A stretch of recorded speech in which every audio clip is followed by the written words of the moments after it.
Hi guys! So now is March 9 and 5:30. Nagising kasi ako ng mga 2 or magti-3 siguro.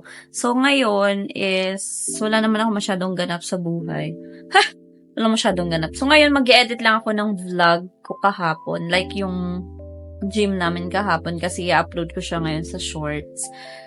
So wala. Ganito lang after ko mag-skincare. Ayan, ito na yung mukha ko ngayon. Medyo nalilesen na yung mga active pimples, pero meron pa din siyang pimple marks. So, sana matanggal na talaga siya. Pero alam kong matagal to. And sa third session namin is siguro magpapa-diamond peel ako. May 5 sessions ako ng diamond peel. So, magpapaano ako para malesen yung mga pimple marks. So, for now is mag-i-edit muna. Ayan. Pinanunood ko lang yung mga vlogs ko. So, guys, subscribe nyo naman yung channel ko. Sobrang ma-appreciate ko yun. Isang subscribe lang, okay na sa akin yun. Wala lang. Ginawa ko lang yung channel na to for sharing my typical days. Ano lang siya eh. Ako kasi yung tao na wala akong masyadong friends. Like, yung laging magkakasama. So, nasanay ako sa virtual.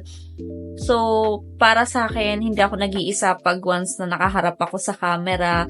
Then, parang ko lang kayong kinakausap. So, gusto ko lang i-share yung realistic na a day in my life ko. No filters, walang kahit ano. So, gusto ko makita nyo kung sino talaga ako. Kung ano talaga yung itsura ko. Walang halong ganun-ganon. Pero, hindi naman ako against sa mga gumagamit ng filter dahil dun sila comfortable. Dun sila maganda para sa kanila.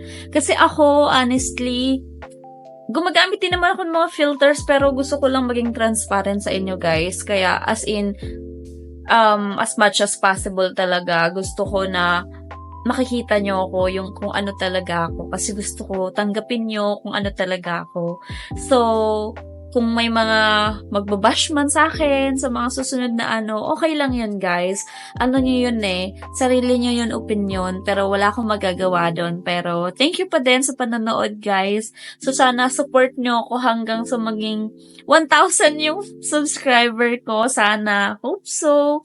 And then, share nyo din guys sa mga kakilala nyo. And siguro sa ngayon, a day in my life muna kasi wala pa akong masyadong maisip na content. And medyo busy pa din ako ngayon sa OJT. Mag-OJT na kasi, research pa.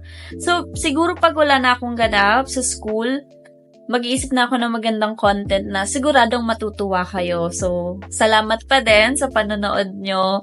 So, yun lang guys. Sana support nyo ako. Subscribe nyo ako. I-like nyo yung mga videos ko. And then, click nyo lang yung notification bell para updated din kayo pag nag-upload na ako ng videos. So, yun lang guys. Thank you so much for watching. Mwah!